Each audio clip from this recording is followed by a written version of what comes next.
Hello and welcome to Desktop Expert. Today I'm going to review, critique and explain why this Victoria Park Canning level crossing removal is an absolute turkey of a project that should be stopped.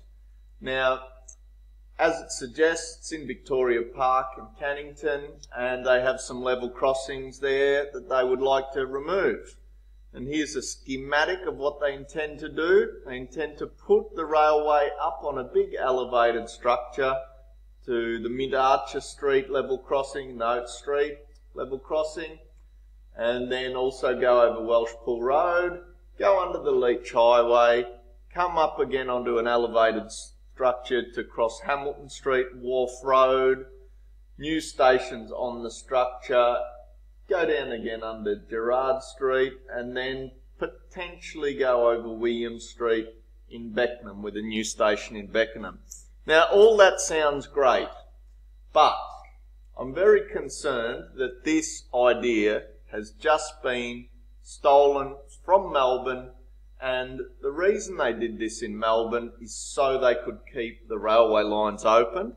Here's some footage of the Dandenong line when it was being reconstructed as an elevated viaduct. We can see the bridge building equipment here, the piers under construction and the railway line functioning pretty much as normal.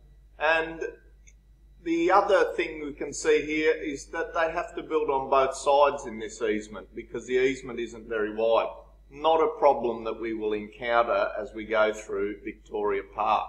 What they're intending to do here, close the railway line for 18 months while they build this, with massive inconvenience to the riding public. Let's go and delve in and have a look what the urban form actually looks like in this area. This initial piece of elevated rail, through this initial segment, I see no problem with it. So if we start here at Mint Street, there's a school there, but we've got some low density residential around here which would be unpopular if we just started bringing the bulldozers in. So the trouble is we've got this massively wide easement here which could easily fit a construction site for this elevated bridge in, especially with modern bridge building techniques where you can actually just build over the top of things with causing very minimal ground disruption.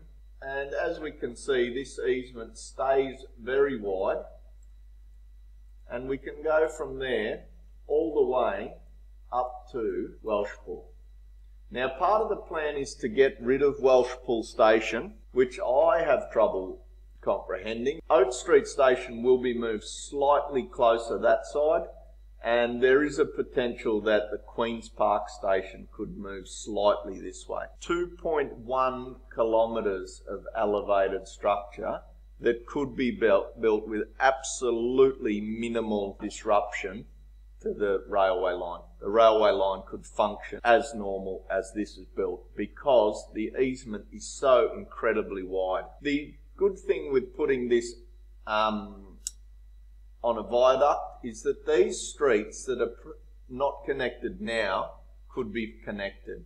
Dane Street and this one, Somerset and Mercury, they could be connected. So that would be a benefit, more connectivity between those two suburbs. Now, where this elevated track really doesn't make sense is when we get down towards Cannington. So here, on the Hamilton Street side, it looks to me as if the Transport Department has already acquired the land either side of this, so a bridge could be installed here. As you can see, we've got a lot of land that looks ready and available. It actually goes quite a bit further back. Nothing there. I'd say the land has already been acquired for this purpose. And we could just go over both of these streets and the railway, and that could be done in a weekend. Bridges are built here and they're just moved straight into position with self-propelled modular units straight in. Minimal disruption. Now the other level crossing that is being done here is this one on Wharf Road, quite a busy road, but as you can see, same thing, We've got all the land around the level crossing has already been acquired.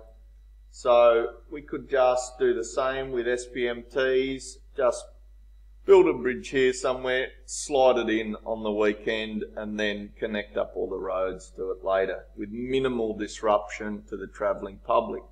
Now the next one, William Street.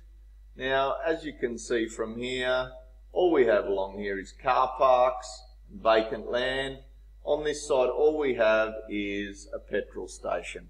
So nothing that's anyone's got any significant emotional attachment to. And we could just start ramping up from about this roundabout and touch down probably here. Maybe we could go a little bit further. So again, another project where the bridge could be built here and just slid straight into position, close the railway for a weekend. So yes, removing level crossings, a great idea, but closing the railway line for 18 months, that's just adding unnecessary pain and basically harming the thing that we are trying to encourage people to use. I'm just really concerned that when you shut a piece of infrastructure like this down for 18 months, there's thousands of people that use this line every day. They are just going to become more car dependent. Another concern I have is that these major level crossings in the Maddington area are not being dealt with. Now these are quite industrial, so a lot of trucks going over, and they're quite close to major intersections, so these ones are actually probably more dangerous than the ones in Cannington and Victoria Park. So a lot of people are going to be inconvenienced by this project, and I'd say the benefits will flow disproportionately to car users in these neighbourhoods. So I'd really like to see this project done, but the level of disruption that it will cause is totally unacceptable. Now one other option for completing this project is that very soon we're going to have this railway going here from Cockburn Central all the way to Beckenham, and very soon this airport railway will be open to here somewhere in Forestfield. If we want to provide this piece here that will be eventually opened, why not open that first? And then all the riders coming from this way will be able to still access the city via the airport, and you're going to minimise the disruption. And the money you'll save will probably go some way towards paying for this Kenwick to Forestfield part, which is already in an existing railway easement. So that's my thoughts on the project. Please join our Facebook group, which is Stop the Armadale Line Closure, and let's see if we can put some pressure on to stop this project from happening in its currently proposed form.